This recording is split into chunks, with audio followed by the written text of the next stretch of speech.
ఇవాళ ఈ రాష్ట్రంలో ఓటమి ప్రభుత్వం ఏదైతే గూగుల్ సంస్థల్ని ఐటీ సంస్థల్ని స్వాగతిస్తుంది. మేము యువజన విద్యార్థి జేఏసీగా ఒకటే కోరుతున్నాం.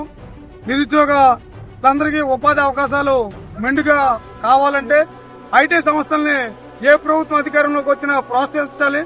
మరి గత పాలకులు ఈ యొక్క పారిశ్రామిక రంగాన్ని నిర్వీర్యం చేశారు.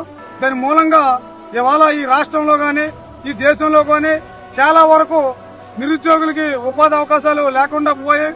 మరి ఏదైతే ఇవాళ నారా లోకేష్ గారు అధికారంలోకి వచ్చిన తర్వాత విద్యార్థులకి యువజనులకి అన్న విధంగా వాళ్ళు డిఎస్సి నోటిఫికేషన్ ఇచ్చి ఇవాళ వందలాది టీచర్స్ ఉద్యోగాలు ఇవ్వడం జరిగింది.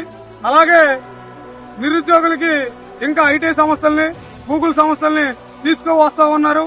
దాన్ని మేము ఆంధ్రప్రదేశ్ నిరుద్యోగ పోరాట సమితి తరఫున యువజన జేఏసీ తరఫున స్వాగతిస్తున్నాం.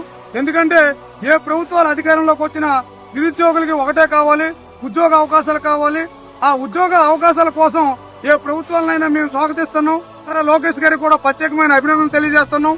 ఏ రాష్ట్రమైన అభివృద్ధి చెందాలంటే మానవ వనరుల కీలకంగా అక్కడ అభివృద్ధి మెండుగా ఉండాలి.